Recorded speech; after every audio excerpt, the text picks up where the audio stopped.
Welcome to the video. This is going to be a no BS controller settings guide for both Warzone and Black Ops 7. I am a Warzone specific guy, but if you're looking for BO7 settings, this will mostly transfer over. Real quick, this is also going to be a SCUF Envision Pro iCue settings guide. At the end of this video, I'm going to go over some of that stuff. SCUF was nice enough to send me out the brand new Black Ops 7 edition of the SCUF Envision Pro. It's got the Hall effect sticks, and it's got the custom keybind features. I was using the Envision Pro before I was even sponsored by SCUF, and so I'm not just saying this. I genuinely believe this is one of the best controllers on the market if you are a person playing on PC. I absolutely love this controller. Really hoping we get TMR sticks soon. If you guys are picking up any kind of SCUF product, whether it's the Reflex, the Valor Pro, or the SCUF Envision Pro, code Berger will save you a pretty decent amount right now during the holidays. So I'm also going to be giving this away. So leave a comment down below if you want this. In the comments, type Envision Pro, and then also leave a comment about, how you're feeling about BO7, how you're feeling about Warzone. I'm going to be giving this away to one of you guys in the comments. Again, this is a PC controller, so if you're on Xbox or PlayStation, you don't want to win this. So only comment if you're on PC. Let's get into the settings. Now, I do want to say one thing real quick. I think I do a lot of Warzone coaching, right? And I think that way too many people look for their savior, their solutions to their gameplay problems in the settings. And I think that that is a very big mistake. Settings are obviously foundational. They're very important. If you have the wrong settings, it can mess up your game. It can change the game entirely.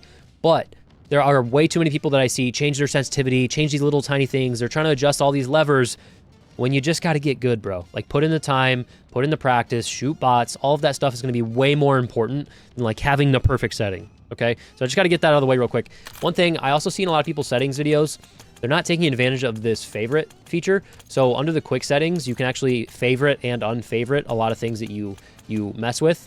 For me, I favorited a lot of the stuff that I just wanted to talk about in this video, but mostly I only have sprint assist and target aim assist favorited.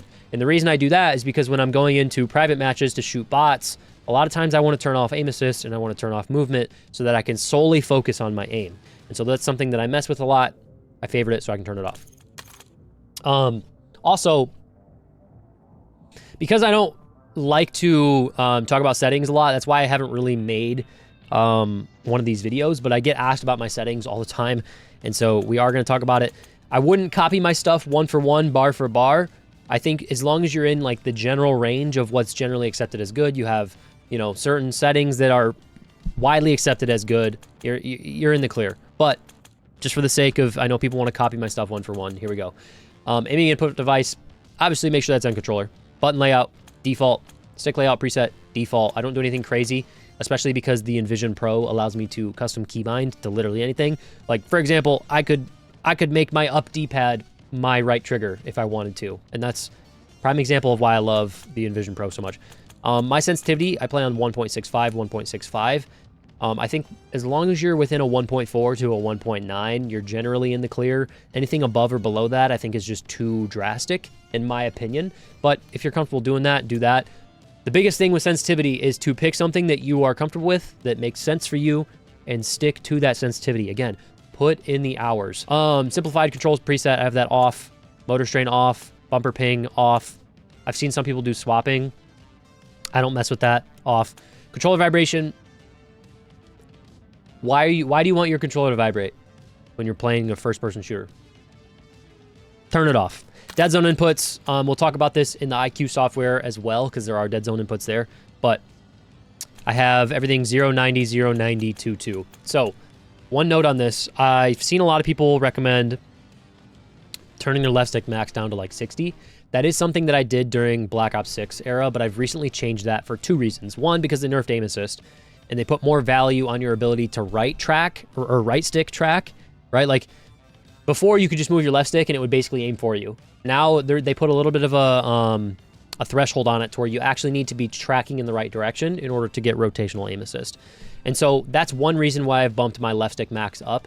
The main reason, though, is because I think when I had it down on 60, I was able to move so fast left and right that sometimes it was throwing off my aim, right? Like, if my left stick max is set to 60 and my right stick max is set to 100, that means my left stick input is happening much faster than my right stick input. And sometimes, like, When I move 1 foot to the left, that's going to throw off my crosshair, my aim, 1 foot to the left. And so, in my opinion, I think this is a little overrated and a little overdone. It definitely has some value, but those are what I play on. I think for the minimums, try to get them as close to 0 as possible. You obviously, like, you want your controller to be as responsive as possible, and so having those down on 0 is important. Again, very controller dependent though. Like, this kind of thing is very, very dependent, but there are general rules. Try to have your minimums down as low as they can without having your crosshair drift off the screen. And then left stick max and right stick max, I wouldn't bring those down below like 85 at the most. Over on aiming, my only multiplier that I've changed is my ADS sensitivity multiplier. So I play on 1.65 with 0.85 as a multiplier. What that's going to do is when I ADS, it's going to slow down my aim even more than what my standard sensitivity is. I don't mess with any of this other stuff. I also don't do any kind of like custom sensitivity per zoom. I think, again, that's one of those things where people are looking for help and fix in the wrong areas. I don't think you need to slow down your scope. As long as you practice enough and you put in enough time, I think having all of your stuff standard and be one-to-one to what you actually practice with is way more important than having like a 0.95 ADS zoom at like 4 to 8 times zoom, and then like a 0.9 at like 2x zoom, and then a 0.85 at 1x zoom. I just think that stuff is a little corny, in my opinion, and I don't think it's worth the squeeze. Under aiming advanced settings, this is important. These two settings are very, very, very important. And if you don't have these set up the right way, I think it can drastically change your experience. The biggest difference I notice in any controller settings is under the aim response curve types. Now, I do think you can get away with using any of them. Last year, for most of the year, I was playing on linear, and that's because I was doing a lot of aim training. I didn't want the curve type to be different from like my AimLabs or Kovacs software. But I've recently changed my tune on that. I do think dynamic is still the best. I know this has kind of been a little debated this year because of the aim assist nerfs, but I found dynamic works for me. Again, do what works for you. But just in general, most people either do dynamic or linear, with, you know, most people doing dynamic. So instant, you want to make sure that your transition timing is on instant. That's like having affected FOV. That's just one of those settings you got to have on. Target aim assist on, obviously ADS aim assist on. I don't mess with any motion sensor stuff. You don't need to aim that way. Stop it. Okay. Movement. I have tactical sprint assist on. I have the delay set to 0. Assist both on. I have the mantle assist and crouch assist to off. Corner slice, I definitely would turn that off. I think corner slice is a little bit like weapon motion blur and world motion blur, where it's just like something that doesn't need to happen on your screen for the sake of immersion. Right? And so if you value immersion, then leave it on. But like if you're trying to improve and you're trying to just min-max and make sure that everything is set up for competition and being good at the game, like why would you have your gun doing this all the time while you're turning corners? I just think it's corny. So, no pun intended. Wall jump assist, I have that off. Obviously, there's no wall jump in Warzone. Do you think wall jump should be in Warzone? I'm actually curious. I don't. But while we're talking about it, I'm just curious. Slide dive behavior, this is very important if you're using the Envision Pro. You got to make sure you have on hybrid, because I don't think you can do any of the custom keybind stuff without hybrid. I could be wrong about that. But yeah, so I play on hybrid. You could also play on tap to slide if you don't care about diving, but for most people, hybrid is the option. Actually, I lied. Don't do tap to slide. Do slide only if you don't care about diving. Because tap to slide and tap to dive, there's a little bit of a delay, because it's basically tap and release, not just tap. So it's waiting for you to release the button, which can add a little bit of a delay to the feel of it. Automatic airborne mantle on, sprint restore on, slide maintains sprint on. This one's very important because when you're sliding, if this is off, you're not going to maintain your sprint, and then you're going to have to hit the sprint button again. So make sure that's on. Parachute automatic behavior, that's another important one. This defaults to always, I think. Make sure that's off. That makes it to where you will splat the ground. And you should learn how to not splat the ground. It's not that hard. Don't rely on the game, you know, putting you on training wheels. This is one of those training wheels settings. Put it on and off. Learn how to pull your chute last second. It's really not that hard. Because that comes into play in like getting good timings in your landings, your regains, all that stuff is very important. So wall jump activation, doesn't matter. Combat roll assist, I have that to always. Slide combat roll, I have tap to slide. Combat roll camera, I like 3D rather than first person because first person's a little weird. Not messing with any vehicle behavior settings. That's all the default. Under movement advanced, I think I have everything set to default. Besides auto door peek, that might be set to on. I don't like it auto peeking doors for me. But yeah, all that stuff is on default as well. Last section, under combat, everything for the most part is default. So you can just copy this 1-to-1. These two I have changed. Make sure your armor plate behavior is set to apply all. C4 detonation 1-by-1. That way you can do one individually. Under combat advanced, the most important one under here is interact/reload behavior. I think that defaults to prioritize reload. Make sure it's prioritize interact. That'll make it to where you can interact with things and reload, but you're interacting with doors and chests and everything else on the map before you reload. So if you're trying to open up a door, you won't start reloading, okay? But you are going to have to hold your reload button. Might be a little bit of an adjustment for some people, but that's what I play on. Depleted ammo, weapon switch on, and yeah, everything else is default, I think. So, also under overlay behaviors, I think, no, that'll come into play later. So those are my controller settings for just any controller on Black Ops 7 or Warzone, whether or not you're on PC, console, Nintendo Switch, whatever it is. These are the settings that I run. Again, don't just copy them one for one. Work out what works best for you. Stick within ranges. And then set it and forget it. Grind. You're going to get the most value out of actually practicing and working on your aim, not just copying some random YouTuber's settings. Now, let's get into the SCUF Envision Pro specific stuff. I get asked all of the time about my SCUF Envision Pro. And a prime example of this is something like this. I can just hit the middle button right here, and that'll take me out to my home button. I have this set to Windows key. So very quickly, I am going to go over this. I am not an expert. This is one of those things that, like, I set it and I forget it because I don't spend too much time thinking about settings. I don't put value in settings. But the coolest part about the Envision Pro, and the whole entire reason I use it, is because you can basically treat it like a keyboard. You can custom bind everything. And so I'm a little bit of a lunatic. I use the Envision Pro and a foot pedal for a lot of kind of weird combo of keybinds, right? So everything is default unless you see this little keyboard button, right?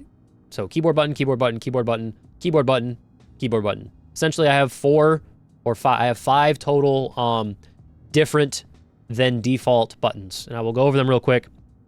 But essentially, just to add those, what I would do is I would come in here to the iCue software. It's going to look like this if you don't have anything bound. Click on that. I would go to game map, or I'd go to remap, keyboard, and then generally I would just set it to a number. I'm not going to do it, but I would set this to a number. What that's going to allow me to do is when I get into Call of Duty, I'm going to be able to click that button. Once we get into the keyboard keybinds, you'll be able to custom bind all of these buttons to do literally whatever you want because the game also sees this as a keyboard, right? And so I'll go over very quickly. This I have set to mute sound. This I have set to my Windows button. This I have set to, I think, inspect, which I don't really use that often unless I'm trying to get a thumbnail. This one I have set to my melee. So if I want to pull out my knife, I hit, the side button on my controller. And then this one I have set to prone so I can drop shot. And then the only weird setting that I have is I have my Y set to the side paddle. And the way you would change that is you would just go to gamepad, ABXY, and then hit Y. So nothing crazy here. Under thumbsticks, I leave everything 0 because I don't want to mess with my dead zones in the Envision software and in Call of Duty. I think you should do it in one or the other. And I want to, I just prefer to do it in Call of Duty. So I have everything set to 0 here. Same thing with the triggers. I think I do have some that do have them set to 1 because I was having a little bit of issues. Because it's just very sensitive. A lot of triggers nowadays are just like designed to be, hair triggers essentially. So these ones are very sensitive even if I would breathe on them. So I turn those up to 1 just so they don't activate on me. Vibration, have that off. Calibration, this is something you should definitely run the second you get your Envision controller, especially if you win this giveaway. But yeah, so that's what I have for the Envision settings. Let's go back to Call of Duty and show you how to set this up. So you're going to think that you want to do this under controller settings, right? But you actually want to come over to keyboard. And some of these settings can be a little hard to find. So it might take me a second here, but the very first one is going to be prone dive. So I have this set to 0 on my iCue software, and then I come into keyboard and mouse keybinds, and I set this to 0. That way, when I press that button, I will actually prone or dive. For movement advanced keybinds, I have dive set to my right foot pedal on my foot pedal, obviously is where my feet are. If you want to pick up a foot pedal, I have my gear link in the description. You can pick up the exact same one I have. I like to be able to dive without having to, you know, do anything with my hands. I just prefer it that way. I also, if we go all the way down to the bottom, I also like to set my mute sound right here to this button, which is bound to 7. And then I think I have, sorry, some of these things are kind of hard to find. I also have ping set to the left foot pedal, so that's the down button. So like, I'm not touching anything right now. I'm gonna hit that button with my foot, and now it's bound to that, right? So that's my ping. What are the ones that we haven't done? Combat advanced settings, I have switched to melee weapon set to 8. And I think that's essentially it. Again, nothing too crazy, but if you want to get crazy, you can. If you guys watch Bot to Pro 2, I set it up to where all of these top buttons right here would be right trigger. And that was because Aaron had never used a paddled controller before, and he was used to using the top buttons, and I wanted him to stop doing that. So I set these to right trigger. It was really funny. He would pull the trigger.